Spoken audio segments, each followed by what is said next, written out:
Hello Global Gladiators, we're back with Street Masters Rise of the Kingdom.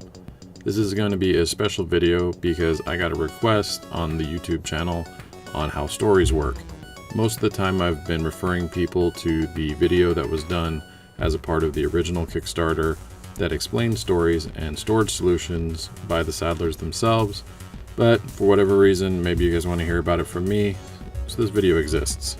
In both episodes 1 and 25, I did full playthroughs, and each one of those included a story. In episode 1, it included a story with a hero story, and in episode 25, it was just the Pestilence story itself. I'm going to try not to give any spoilers. I've created a little bit of artwork to hopefully illustrate all the points. If anything's difficult on how to use anything, please feel free to ask follow-up questions and I'll try to respond as best I can. First, we'll talk about the hero stories and how they work. They're smaller, they're usually about 3-story positions long, and you can integrate them into the other stories. Almost every fighter has them with Aftershock. Hopefully, if everything is unlocked with the stretch goals, every fighter will have them. Basically, you get a prologue, it'll have some condition, it will be a stage to play, or a perk to add, or something that has starting inciting incident for the character to play through. Now, you can play more than one hero's story at a time, and you can integrate that into whatever type of big meta story you would like, but they're basically designed to work within themselves. And yeah, sometimes it's not perfect how it fits with, let's say you want to integrate Gabriel into Rise of the Kingdom, or Brandon and Gabriel together. Well, they're different characters and they have different stories, and they possibly have never met before they start Rise of the Kingdom. So everybody's background isn't going to be necessarily perfect, but it's all going to make sense to within themselves.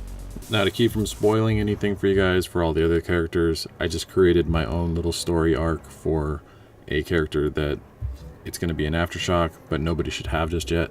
So for Chan Chan, I made a story. I named it Bamboozled, and in his story, he has a prologue. The setup says, put the hunger into your play area.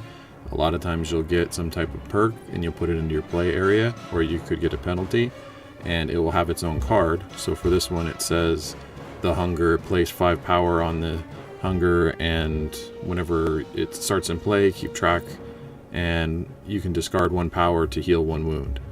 And then the story card would exist, and you would look at the prologue. If you beat the condition, so right now the only condition is that you have the hunger in play. You can pick any enemy, you can pick any stage deck, doesn't matter. You just go through the story with whatever it says, and you can continue with whatever other stuff you want to do. If you hit a win condition, and that does not necessarily mean that you beat the boss, the win conditions can be entirely different, and they're like a side quest that allow you to progress through the story. For Bamboozled, the hunger still has to have some power on it. If there's no power on it, you go to the defeat side, which is 2B. Usually the win and the loss tell you to go to separate cards. Typically, if you're playing through a hero story, your bonus is that you get upgrade cards. On most of the cards, I don't know about Aftershock, but so far, on most of the cards, if you win, then you get 2 upgrade cards. If you lose, then you get 1. So it's not like you will never get anything to help you as you pass through the game. You'll get something still for just playing, which is great. One thing to notice is there's always a way back to the winning side, even if you lose. And I'll be honest with you, having read through the stories and a lot of the stuff that's been planned for Aftershock, sometimes the lose side is a lot more interesting than the win side. So you may want to lose on purpose just to be able to play through something entirely different. And this adds to the flexibility of the game and keeps you playing, and make sure that there's always going to be something that you want to do. Even though technically you may not have beat the win condition, it's still going to be fun. So this flow that you see here, prologue, story, perk or penalty depending on if you win or lose, and then you go on to the next level, is going to be continued even if you pick the big overarching stories. And when I talk about the big stories, that is typically 5 cards deep. So just like the 3-card hero stories, the big overarching ones can do basically the same things. You're going to win or you're going to lose. You're going to have things taken away or things added depending on if you win or lose. And you're just going to keep playing the next scenario. On the big story ones, it's going to have an enemy. It's going to have a stage for each one of those cards. So it's possible to integrate in to these stories a big campaign of 8 full cards, or even more if you have multiple characters that you want to go. But you're able to do the hero stories alongside with the big campaign and do all the upgrades, get all the cool stuff, and see all the interesting ways that your favorite enemy decks rose to power or do terrible things in our enemies and not good guys, and find out in the character backgrounds what makes them the global gladiators that they are right now. So that's the intended flow. Now here's what I wanted to tell you about how to set things up. If you look on the left, Rise of the Kingdom, it says Sudden Death the Kingdom. That's the stage you're going to put into play, Sudden Death. The enemy deck you're going to use is the Kingdom. Whether or not you use a card on the right, that's still going to be your stage setup. So it also says when setting up the enemy deck, you have to choose Kimono. On a normal version of fighting the Kingdom, you could pick whatever boss you want, but to do this story specifically, it's going to give you an extra condition. So whatever it says down here, sometimes it has penalties that take away health or do damage, or they give the enemies some type of bonus. It's quite varied and keeps you on your toes and prevents the stages themselves from being too boring if you play them on their own a bunch of times. It gives a whole new challenge. Now looking at kitting around on the right, stage setup, it says put a perk into play. Well, not all of the fighter cards are going to be something so simple as put this card into play.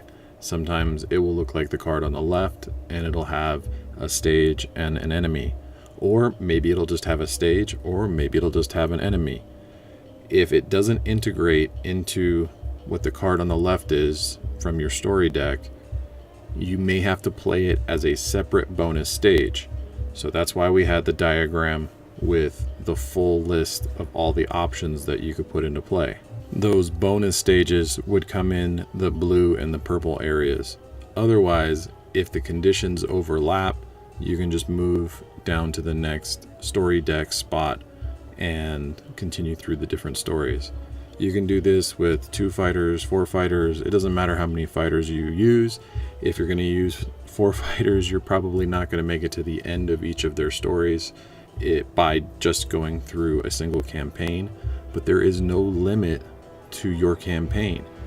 You could just integrate the next one. So you have Island Getaway and Rise of the Kingdom in the core box. You can start with one, have all of your fighters doing everything they're supposed to do, and then just keep integrating the bonus stages through both campaigns. It's totally up to you. Also, the wins are going to be on separate cards. So on the left, we have the win condition from the campaign, which is the fighters have to beat the boss. That's not always going to be the case, especially in Aftershock. There may be very, very different conditions. And on the right is the story condition. Well, she had a perk in play, which was to have some kind of ally. And if the ally is defeated, then she's going to feel horrible about it and she'll get a penalty. If the ally is able to help her out, then in her case, the ally becomes a true ally and has their ally card added to the rest of the story. She also gets however many upgrade cards. One of them looks like this with the gold and little triangle icon on the left. That's the upgraded version of the card on the right. And hopefully this isn't a spoiler considering how these upgrade cards have been in 2 of my videos so far. So, if you haven't watched them, it's your problem, not mine. Anyway, These are more powerful versions. Now you'll notice when you get the decks, if you don't have the game already, there's only one, but there's 3 typically in a regular deck of the regular cards. What do? Do I have 4 all the time, or what am I going to do? Well, you're going to take out the regular one and replace it with the upgrade. So you'll have still 2 of the regular ones, but the upgrade will be in your deck. So the win conditions are entirely separate. So even if you had 3 or 4 or 5 cards that you had to deal with, if you're going to have 4 stories going on at once, then this can happen. Each one is resolved separately. So for Natalia, Zane's defeat or his success is totally independent of them winning or losing. She could win the fight and lose Zane. She could lose the fight and win Zane. So you're supposed to keep track of these in your story pool and pull the cards that you need and put them in your story pool divider, and use that to keep track of all the things you've replaced or where you put things. That's the intended use, but you can put your cards and organize it any way you want. I prefer to leave the upgraded cards in my deck as a reward for all the other things I do in the future, because I'm going through 20, 30 some scenarios with all these different fighters, and I just like being able to have that little bit of, oh wow, I pulled the upgraded card, and I feel like things are changing up just a little bit. You don't have to do that. If you want to go through the trouble of putting them all back into your deck after you're done with them, that's totally up to you. Well, I hope that explains stories a little bit more in depth. If you have any questions, comments, or concerns, I'm in the Facebook group, sometimes in the Kickstarter comments, and I'm sometimes in Board Game Geek, but you can always get me on the YouTube. If you subscribe, you'll get more notifications for videos. If you hit the thumbs up button, it rates the videos a little higher for other people to be able to see these videos when they go look for Street Masters. So that's it. Have a good one.